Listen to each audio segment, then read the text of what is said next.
안녕하세요. 비뇨기과 전문의 길건입니다. 오늘의 주제는 최근에 발병률이 급격히 증가하고 있는 전립선암인데요. 고령화와 서구화된 식습관으로 인해서 전립선암이 급격히 증가하고 있는 것 같습니다. 그래서 또 많은 분들이 이런 전립선암에 대해서 관심을 가져주는 것 같고요. 비뇨기암 치료에 있어서 전문가이신 서울아산병원 유단산 교수님을 모시고 전립선암에 대해서 얘기 나눠보도록 하겠습니다. 안녕하세요. 서울아산병원 비뇨기학과의 유달산입니다. 저희 병원 내부 원장님들끼리만 이런 영상을 찍고 그랬는데 명망 있으신 우리 교수님을 모시게 돼서 너무 영광이고요. 앞으로도 제가 기회 되면 자꾸 연락 좀 드릴 테니까 출연해주고 하시면 너무 감사할 것 같습니다, 교수님. 아유, 초대해 주셔서 제가 더 영광이고요. 정기적으로 부르시려면 좀 이렇게 공문을 보내주셔야 돼요. 진짜요? 병원에서 일회성으로 참석하는 건 괜찮은데 정기적으로 나오려면 사전 허가를 받아야 한다고 하더라고요. 그래요? 알겠습니다. 제가 그 아산병원에 한번 좀 노력을 좀 해보도록 하겠습니다. 오늘의 주제는 저희가 전립선암인데요. 그 전립선암은 어떤 건지 좀 설명 좀 부탁드리겠습니다. 전립선암은 말 그대로 전립선에 생기는 악성 종양을 의미합니다. 이렇게 암세포가 생기게 되면은 통제가 불가능해지게 되고요. 주변 조직이나 장기로 침범하기도 하고 또 장기에 손상을 줄 수도 있습니다. 또 경우에 따라서는 혈관이나 림프관을 따라서 다른 장기로 전이를 할 수도 있습니다. 전립선에 흔히 생기는 그 전립선 비대증하고 관계에 대해서 물으시는 경우가 많은데요. 비대증이 암으로 가는 것은 아닙니다. 비대증이라고 하는 것은 연세가 드시면서 전립선이 크기가 증가하는 것을 의미하고요. 주로 이제 요도 주변에 있는 이행대가 커지다 보니까 요도를 통한 소변의 흐름을 감소시키게 되고 그로 인해서 방광의 수축력이 감소하는 그런 후유증을 일으킬 수도 있습니다. 아마도 최근에 조 바이든 전 미국 대통령께서 전립선암 4기로 이제 진단이 된다는 그 보도 이후에 관심이 더 많아진 것 같습니다. 근데 사실 이제 그 이후에도 덩 샤오핑 전 중국 국가주석이나 넬슨 만델라 전 남아공 대통령, 프랑스와 미테랑 전 프랑스 대통령 등이 전립선암으로 고생을 하셨던 것으로 알려져 있고요. 그런 이유 때문에 전립선암은 황제의 암이라고 불려왔습니다. 여러 가지 좀 생활 여건이 좋으신 분들이 좀 더 잘 생기시는 것 같고, 그러다 보니까 또 현대에서도 또 우리나라가 또 많이 좋아지고 하면서 또 음식도 그런 식습관도 좋아지고 하면서 또 서구화된 식습관 많이 가지면서 또 많이 생기게 되는 것 같은데요.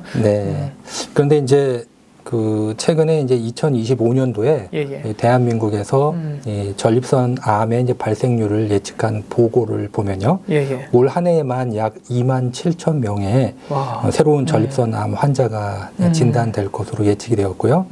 이는 남성암의 약 17% 정도를 차지해서 첫 번째로 흔한 암이 될 것으로 예상되기 때문에 이제는 더 이상 황제에게만 걸린다고 말하기는 어려울 것 같습니다. 제가 제일 처음 비뇨기과 의사를 시작한 지가 이제 20년이 좀 넘은 것 같은데요.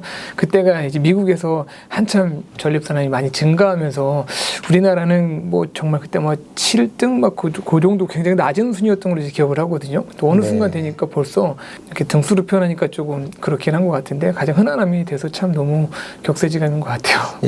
저도 이제 등수로 몇 등이라는 얘기보다는 첫 번째로 흔한 암이다. 이런 그런 표현이 좀 좋은 것 같습니다. 전립선암 환자분들 보면 그 비대증으로 와서 검사다가 전립선암으로 발견이 되신 분들도 있고, 뭐 검진이라든가 이런 데에서 전립선암으로 의심이 돼서 와서 발견이 되신 분들도 꽤 많으시거든요. 보통 전립선암에 대한 진단 과정은 어떤 과정을 거치게 되죠, 교수님? 지금 말씀하신 것처럼 이제 건강검진에서 발견되시는 분들 증상이 없는 경우죠. 대부분의 전립선암이 초기에는 증상이 없습니다. 근데 이제 소변 보는 데 어떤 불편감 때문에 검사 도중에 발견되신다는 분들도 계신데, 하지만 앞서서 말씀드렸던 것처럼 주로는 전립선 비대증이 배뇨 불편감의 원인이기 때문에 배뇨 불편감이 있다 그래서 다 뭐 진행된 전립선암이다 이렇게 생각하실 필요는 없고요.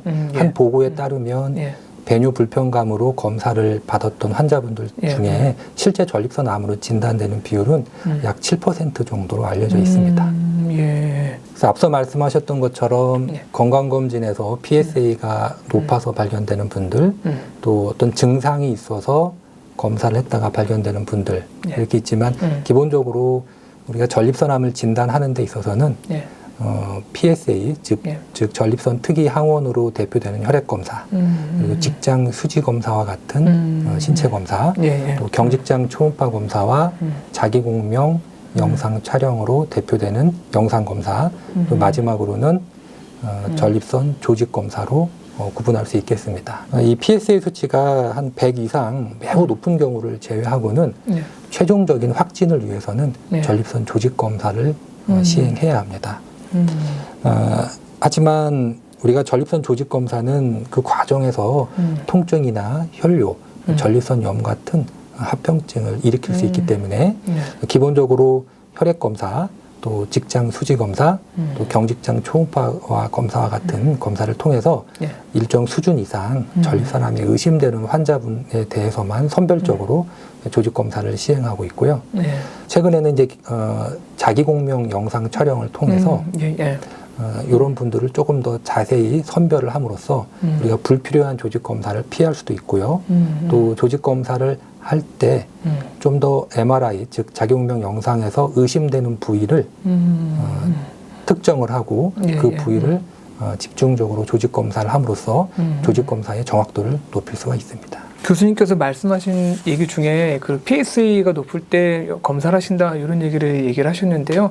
저희도 진료실에서 환자분들을 보다 보면 PSA가 높으면 좀 화들짝 놀라서 오신 분들이 굉장히 많습니다. 나 이거 암이냐?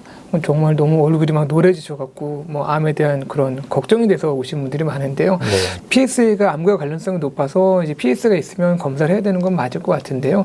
PSA 수치에 따른 그런 대처법에 대해서만 좀 설명 좀 부탁드립니다. 네, 보고 계시는 네, 예. 그림이 굉장히 유명한 그림입니다. 비뇨약과 교과서에도 나오는 그림인데요. 예.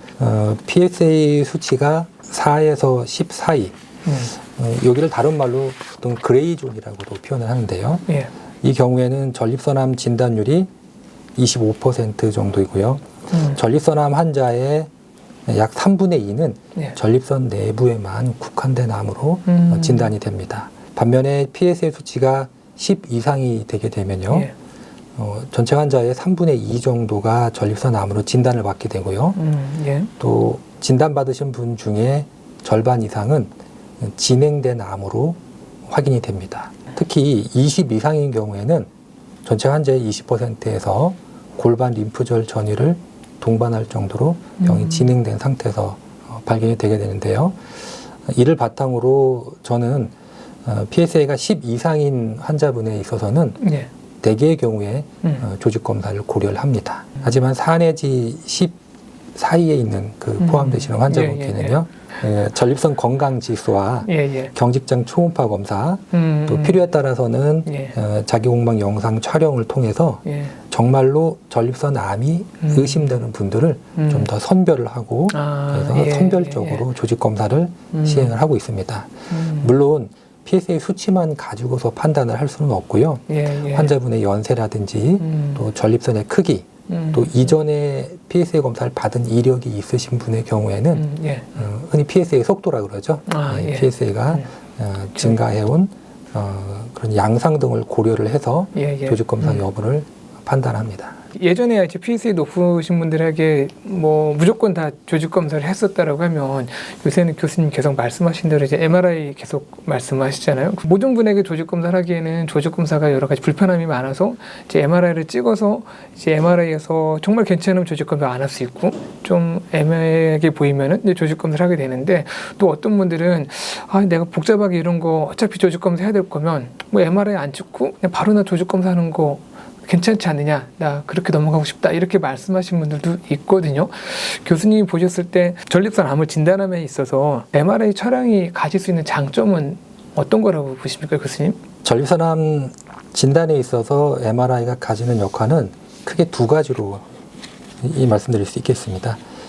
첫 번째는 불필요한 조직 검사를 감소시킬 수 있다는 겁니다. 전립선 특이 항원 검사, 즉 PSA 검사가 가지고 있는 높은 위 양성률과 반대로 초음파 검사가 가지고 있는 낮은 민감도, 그런 것들을 보완하기 위해서 우리가 전립선 MRI 검사를 시행을 할 수가 있고요. 또 다른 목적은 조직 검사를 만약에 하게 된다고 했을 때는 그 정확도를 향상을 시킬 수 있습니다. 경직장 초음파 검사의 경우에 실제로 발견을 못하는 암들이 꽤 있습니다. 이런 경우에 자기 공명 영상 촬영을 함으로써 우리가 이제 숨어 있는 암들을 찾아낼 수 있고요. 기왕 조직 검사를 할 거라 그러면은 또 그 부위를 조금 더 집중적으로 함으로써 정확도를 높일 수 있는 거죠. 그래서 첫 검사에서 발견을 못해서 나중에 또 PSA가 계속 올라서 다시 또 조직 검사를 해야 한다. 이런 말씀을 듣고 오시는 분들도 계세요. 그런 분들의 경우에 처음 검사할 때 MRI를 촬영을 하고 조직 검사를 했다 그러면 애초에 처음에 할 때부터 정확히 진단을 그렇죠. 내릴 수 있었겠죠. 이번에는 전립선 암의 치료에 대해서 얘기해 보려고 하는데요. 최근에 워낙 많은 그런 치료들이 나오고 있는 것 같아요. 제가 보더라도 너무 헷갈리는 것 같아요.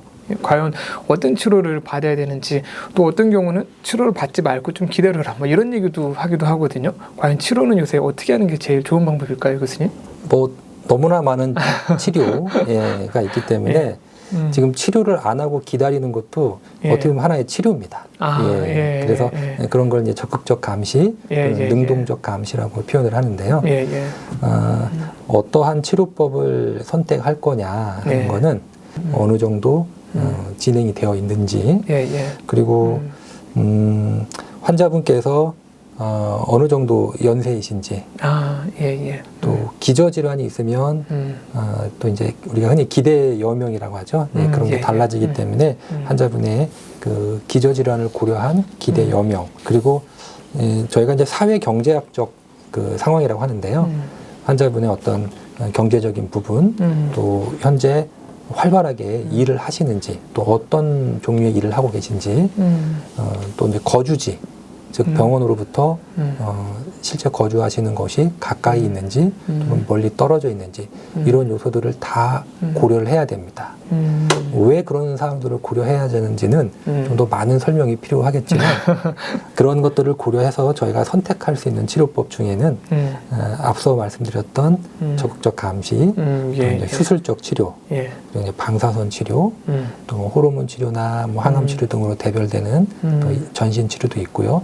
그 외에도 아직 그 효과나 안전성이 완전히 검증되지 않은 실험적인 치료들도 많이 있습니다. 제가 여러 치료법 중에 소개시켜드리고 싶은 거는 아무래도 비뇨기과 의사가 주로 담당하고 있는, 특히 제가 더 많이 관심을 담당하고 있는 적극적 감시와 수술적 치료에 대해서 간략하게 좀 말씀을 드리겠습니다. 사실 제가 오늘 유달산 교수님을 모신 것도 그런 전립선 암에 대한 요새 가장 많이 하는 게 거의 다빈치라는 로봇을 이용한 로봇 수술을 제일 많이 하고 있죠. 그 수술을 굉장히 많이 하고 계시거든요. 그래서 아마 이제 전립선 암에 대해서 너무나도 전문가이시기 때문에 저희 그 구독자분들이 아무래도 굉장히 많이 궁금해할 것 같아요. 그래서 이런 부분에 대해서 꼭 채널에서 우리 교수님께서 좋은 말씀을 많이 해주셨으면 해서 사실 제가 모신 것도 있습니다, 교수님.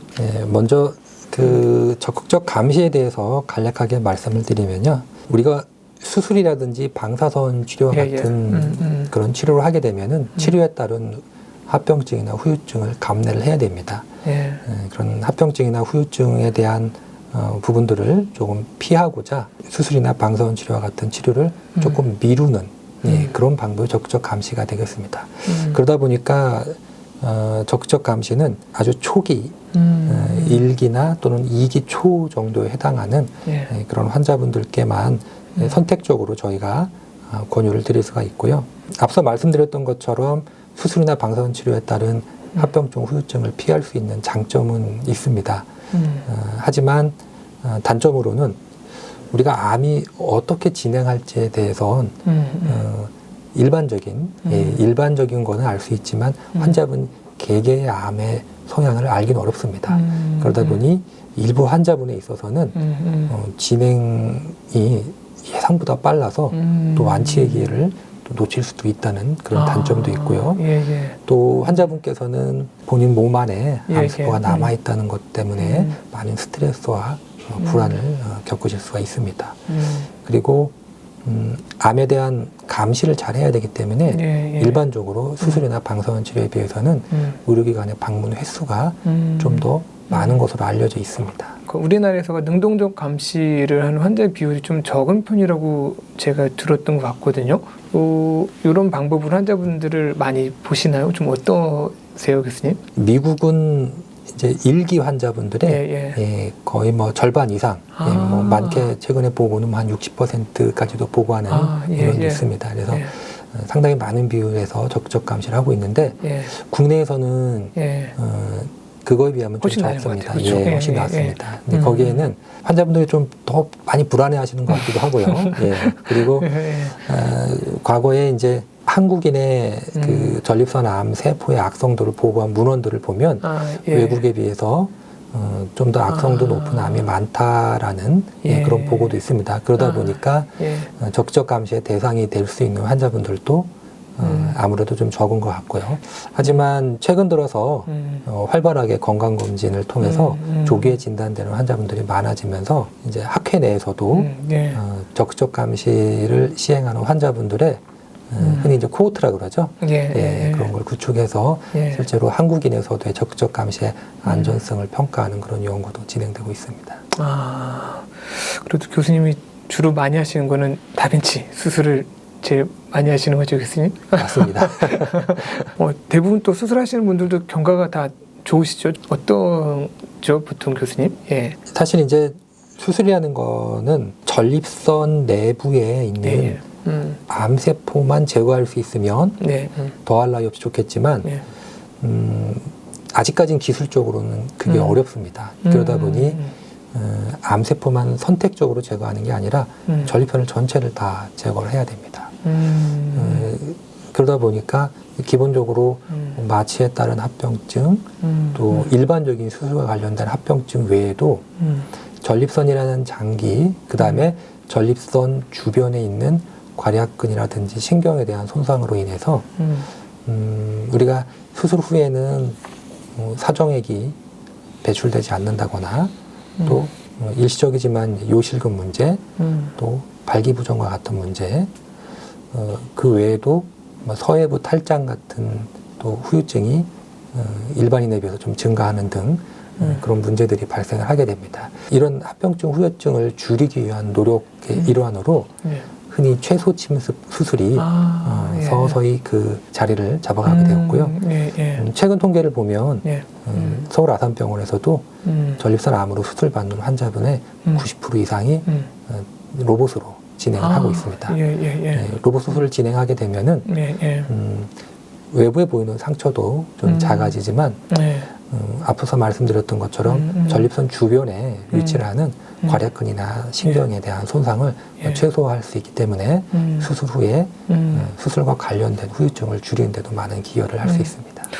보통 수술하면은 제일 많이 걱정하는 게 뭐 요실금 또는 뭐 다른 이제 그런 발기와 관련된 문제 이런 얘기 많이 나오잖아요. 확실히 보면 다빈치로 로봇으로 수술한 경우에 그런 경우가 적게 나타나는 거를 많이 체감하시는 거죠, 교수님께서. 전립선 암을 수술한 경우에도 그 이후에 뭐 재발이라든가 다른 여러 가지로 챙겨야 될 것들이 많을 것 같은데요. 뭐 그런 부분에 대해서 좀 설명 좀 부탁드립니다, 교수님. 수술 후에 재발을 줄이기 위한 노력은 사실 좀 더 과학적으로 검증된 건 병원에서 의사들이 할 역할인 것 같아요. 그렇죠. 이제 환자분께서 하실 수 있는 그런 부분은 좀 제한됩니다만은 그래도 일반적으로 저희가 말씀을 드리는 내용들을 보면 이게 전립선암 자체 즉 발생의 예방을 위한 그런 부분들과 크게 다르진 않은 것 같습니다. 그래서 흔히 이제 건강한 식습관 아무래도 과일이나 야채 위주의 식습관을 갖는 게 좋고요. 동물성 지방의 섭취는 좀 줄이시고 그렇다고 해서 고기를 전혀 드시지 말라는 의미는 아니고요. 지방은 좀 적게 또 단백질은 좀 풍부하게 예를 들어 고기를 드신다 하더라도 우리가 구워 먹거나 이런 것보다는 좀 삶아서 드시는 거를 좀 더 추천을 드리고요. 그리고 이제 고기를 드실 때 말씀하신 것처럼 풍부한 야채와 함께 드시는 게 좋을 것 같고요. 꾸준한 운동이 중요합니다. 대부분의 암이 그렇지만 특히 전립선 암도 비만과의 연관성이 있기 때문에요. 적절한 체중을 유지하실 수 있도록 꾸준한 운동을 해주시는 게 좋고요. 금연은 뭐 당연하죠. 예. 그리고 금연은 다 동일하시는데 예. 술에 대해서는 예. 그 금주를 하시라고 해도 저하고 좀 어느 정도 합의를 보시려고 하세요. 조금은 한 장 정도는 괜찮냐. 근데 이제 뭐 제가 드리는 말씀이 다 과학적 근거가 있는 건 아니지만 와인이라든지 막걸리 뭐 그런 쪽은 그래도 조금 드셔도 괜찮고 증류주라고 그러죠. 우리 흔히 얘기하는 소주 같은 거. 그런 건 좀 피하시라고 얘기를 합니다. 그게 꼭 전립선 안에 암에서 해당되는 건 아니지만 일반적으로도 발효주 내에는 오히려 일부 암에 어떤 발생이나 이런 걸 좀 억제할 수 있는 성분도 좀 들어있다라는 그런 경우도 있고, 하지만 증류주는 별로 그런 좋은 얘기들이 별로 없습니다. 그래서 약주를 꼭 드시고 싶으실 때는 발효주를 드시도록 그렇게 말씀드립니다. 그러면 맥주는 어떤가요, 교수님? 그러면? 맥주요. 맥주도 발효주니까요. 아무래도 증류주보다 낫지 않을까. 이렇게 얘기하면 소주 회사에서 이거 항의 들어오는 거 아닌가 모르겠네요. 교수님께서 마지막으로 시청자분들께 해주고 싶은 얘기가 있으시면 좀 부탁 좀 드립니다. 좀 하고 싶었던 얘기 중에 못 빠진 부분을 좀 말씀을 드리면, 사실 이제 전립선암이 우리나라에서 증가하는 그 원인은 일반적으로 우리가 이제 식생활이 서구화되고 인구가 고령화되고 하기 때문에 그렇게 이제 증가를 하는 거고요. 빨리 발견하는 게, 즉 조기 진단을 하는 게 더 중요하다고 생각합니다. 되게 이제 암을 좀 예방하기 위해서, 안 걸리게 하기 위해서 어떤 노력들 이런 걸 많이 질문을 하시기도 하는데요. 그건 다 알고 계실 거예요. 실천하기 어려워서 그렇지. 그렇죠, 맞는 것 같아요. 그래서 안 걸리기 위한 노력보다는 혹시라도 걸리게 된다면 빨리 발견하는 게 좋으니까요. 증상이 없더라도 조기 진단을 위해서 노력을 하시는 게 좋다고 말씀을 드리고 싶고요. 실제로 국내에 이제 저희 비뇨의학과 학회에서 그 조사한 바에 의하면은 국내 40세 이상 남성 3분 중에 1분이 전립선암에 대한 검진 방법을 모른다고 대답을 하셨고, 검진을 받지 않으신 분들도 연령에 따라 차이는 있지만 한 80~90% 정도 되는 것으로 알려져 있습니다. 검진을 안 받으신 분들께 그럼 왜 검진을 안 받으셨는지 그렇게 질문을 드렸을 때 가장 흔한 대답이 약 62% 정도의 환자분께서 전립선암 증상이 없어서라고 말씀을 하세요. 근데 앞서서 말씀드렸던 것처럼 전립선암은 초기에는 증상이 없습니다. 그렇죠. 모든 암인지 증상이 없을 때 발견했죠. 그리고 두 번째로 흔한 게 약 31% 정도의 환자분께서 난 건강해. 난 건강하기 때문에 받을 필요가 없다. 건강에 대한 어떤 자신감 이런 것들을 말씀하셨고, 또 한 27% 정도 환자분들은 나라에서 다 해주는 거 아니야? 이렇게 말씀하세요. 그런데 전립선암 검진은 불행히도 국가검진에 포함되어 있지가 않습니다. 근데 왜 그렇죠? 가장 흔한 암이면 이제 포함될 것도 같은데요. 그 검진을 통해서 얻고자 하는 거는 암 환자분들을 그러니까 흔한 암이니까 더 많은 환자분들이 계시니까 더 이제 적극적으로 찾아내야 된다. 이런 데에 초점을 꼭 맞추는 건 아니고요. 우리가 암을 찾아내서 치료를 함으로써 환자분들의 생존율을 올릴 수 있다고 한다면은 이제 국가에서 검진을 하게 되는데, 전립선암은 이미 5년 상대 생존율이 90%를 월등히 상회할 정도로 이거 굉장히 좋은 암입니다. 그렇기 때문에 전립선암보다도 아직 생존율이 현저히 낮은 암들이 있습니다. 생존율이 낮아서 조기 검진을 해서 생존율을 높일 여지가 많이 있는 그 암에 좀 더 집중을 하고 있습니다. 전립선암에 대해서는 환자분들 본인이 스스로 챙겨야 되겠네요. 그러면 아직까지는 그렇습니다. 너무 좋은 자리였던 것 같고요. 제가 너무 이렇게 존경하시는 우리 교수님께서 출연해 주셔서 너무 감사하고, 앞으로도 제가 꼭 공문자를 보내가지고 한번 더 모실 수 있도록 노력해 보겠습니다. 다음에 또 불러주시면 더 유익한 정보와 숨어있는 재미난 얘기들로 우리 이제 구독자분들께서도 이 채널을 다시 한번 더 찾고 싶어 하도록 노력하도록 하겠습니다.